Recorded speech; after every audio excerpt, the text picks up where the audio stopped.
Hi everyone, this is Veronica. आज हम बात करने वाले हैं इंदिरा गांधी ज़ूलॉजिकल पार्क की, जो कि वाज़ा मेंबर बना है। अब ये पार्क कहाँ पे है, इसके बारे में भी हम बात करेंगे और वाज़ा मेंबर क्या होता है, इससे क्या फ़ायदा है, क्या सिग्निफिकेंस है, ये सब हम डिटेल में डिस्कस करेंगे। आपकी कोई भी क्वेरी हो, आप मुझसे कनेक्ट कर सकते हैं सोशल मीडिया पे, because I feel together we can make a huge difference, चाहे फेसबुक पे, इंस्टाग्राम पे या टेलीग्राम पे। पीडीएफ आपको सिर्फ और सिर्फ मेरे टेलीग्राम चैनल पे ही मिलेगा। देखिए, जो क्यूरेटर हैं Indira Gandhi national zoological park की, नंदिनी सलारिया जी, उन्होंने अनाउंस किया कि फाइनली इस ज़ू को, या ज़ूलॉजिकल पार्क है बेसिकली, इसको नॉमिनेट किया गया है एज अ वाज़ा मेंबर। वाज़ा का फुल फॉर्म है world association of zoos and aquarium. तो ये आप देख सकते हैं कि इंटरनेशनल ऑर्गेनाइजेशन है, world association of zoos and aquariums. ठीक है, अब उसका मेंबर आपका इंदिरा गांधी ज़ूलॉजिकल पार्क भी बन चुका है। तो यहाँ पे आप देख सकते हैं प्रिंट मीडिया, हिंदू में भी ये न्यूज़। और अब देखिए, बेसिकली वाज़ा के बारे में हम आगे भी पढ़ेंगे। वाज़ा एक ग्लोबल अलायंस है, इंटरनेशनल है तो यानी उसमें ग्लोबल अलायंस होगा। डिफरेंट डिफरेंट देशों के डिफरेंट ऑर्गेनाइजेशन, इंस्टीट्यूशंस इसका पार्ट होंगे, चाहे वो इसके रीजनल एसोसिएशंस हो सकते हैं, एक रीजन के जूज एक्वेरियम्स के साथ, जोलॉजिकल पार्क्स के साथ, या नेशनल एसोसिएशंस, इसमें आपके जूज और एक्वेरियम्स आते हैं। और एक अब इंदिरा गांधी ज़ूलॉजिकल पार्क जो है, ये इस प्रेस्टिजियस एसोसिएशन का पार्ट है। इससे इसको बहुत ज़्यादा फ़ायदा होगा। इंदिरा गांधी ज़ूलॉजिकल पार्क कहाँ है? विशाखापट्टनम, आंध्र प्रदेश में। तो बहुत ही तरीक़ों से मैं आपको समझाऊंगी आगे कि इसका बहुत ज़्यादा बेनिफिट होगा। अब नॉर्मली इस अलायंस का सिग्निफिकेंस क्या है, इसका महत्व क्या है? इसका ये मतलब है कि जब भी हम किसी इंटरनेशनल ऑर्गेनाइजेशन का, ट्रीटी का पार्ट बनते हैं, तो हमको ये मालूम होना चाहिए कि अब हमको ग्लोबल स्टैंडर्ड्स अपनाने पड़ेंगे। एक नॉर्मल ज़ू भी अगर आपके कंट्री में रहेगा और एक ऐसा ज़ू रहेगा जो कि किसी इंटरनेशनल ट्रीटी या अलायंस का पार्ट है, तो आपको फ़र्क देखने में, उसकी मेंटेनेंस में ही पता चल जाएगा। उसको बहुत ज़्यादा फ़ायदे होंगे उस अलायंस के। वहाँ का जो स्टैंडर्ड है हस्बेंड्री का, वेटनरी केयर का, वो बहुत ज़्यादा इम्प्रूव हो जाएगा। और साथ में ये ज़ूलॉजिकल पार्क्स बनाए किस लिए जाते हैं? हम एक तरह का कंजर्वेशन स्ट्रैटेजी है, आगे मैं आपको बताऊंगी किस लिए। तो अल्टीमेटली इसका सिग्निफिकेंस है कि स्टैंडर्ड हस्बेंड्री का, वेटनरी केयर का इम्प्रूव हो जाएगा।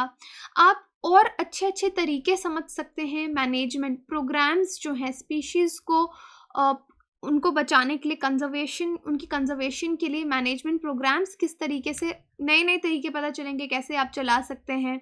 अब इन ज़ूलॉजिकल पार्क्स में स्टडी भी की जाती है, रिसर्च भी की जाती है, तो साइंटिफिक स्टडीज़ में भी और अच्छे तरीके से कंट्रीब्यूट कर पाएंगे। नेशनल और इंटरनेशनल लेजिस्लेशन को आपको मानना पड़ेगा। इन्वायरमेंटल एजुकेशन प्रोग्राम्स के बारे में और भी अच्छे से समझ पाएंगे। कंजर्वेशन एक्टिविटीज़ हो गया, रीजनल या नेशनल एसोसिएशंस की सपोर्ट जो है अब इस इंस्टीट्यूशन को, इस ज़ूलॉजिकल पार्क को मिलेगी।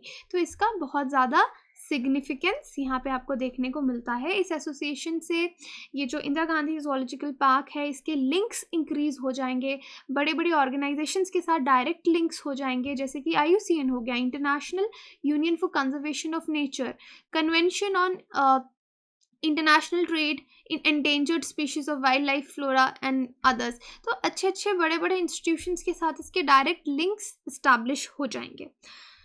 अब वाज़ा का मेंबर बना है, तो भाई ये वाज़ा क्या है? फुल फॉर्म तो मैं आपको बता ही चुकी हूँ, world association of zoos and aquariums. ये एक ग्लोबल अलायंस है। कोई आपसे पूछे रीजनल एसोसिएशन, सेम डेफिनेशन मैंने आपको पहली वाली स्लाइड में भी दिखाई।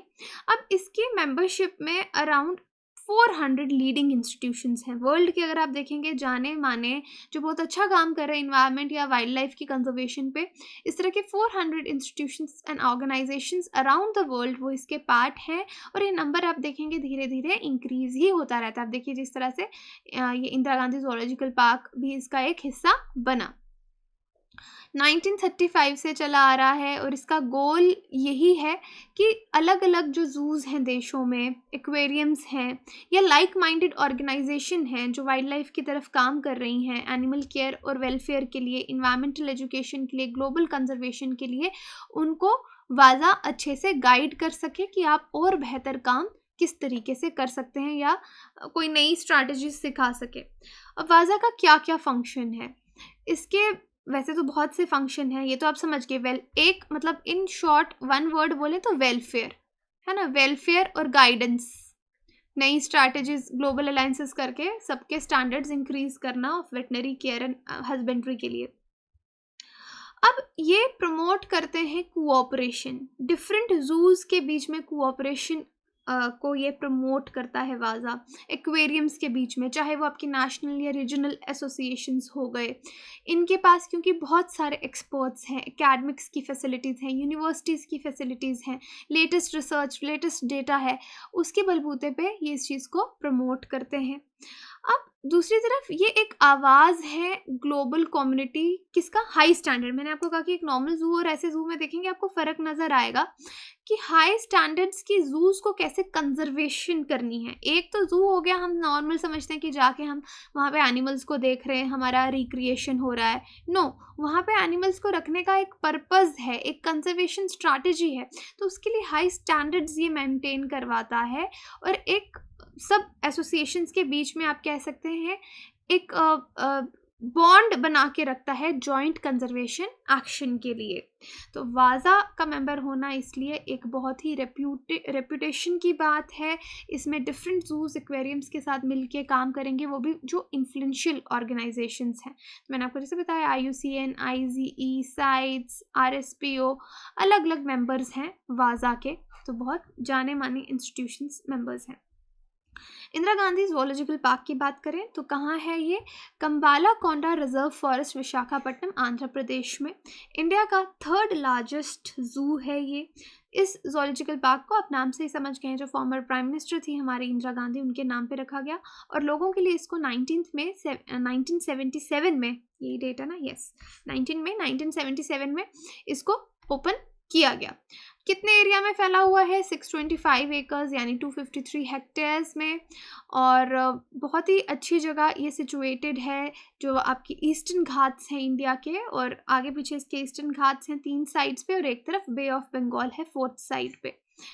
अब इसमें बहुत से एनिमल्स पाए जाते हैं, अराउंड 80 स्पीशीज़ हैं यहाँ पे एनिमल्स के, और उनका नंबर अराउंड 800 के आसपास होगा।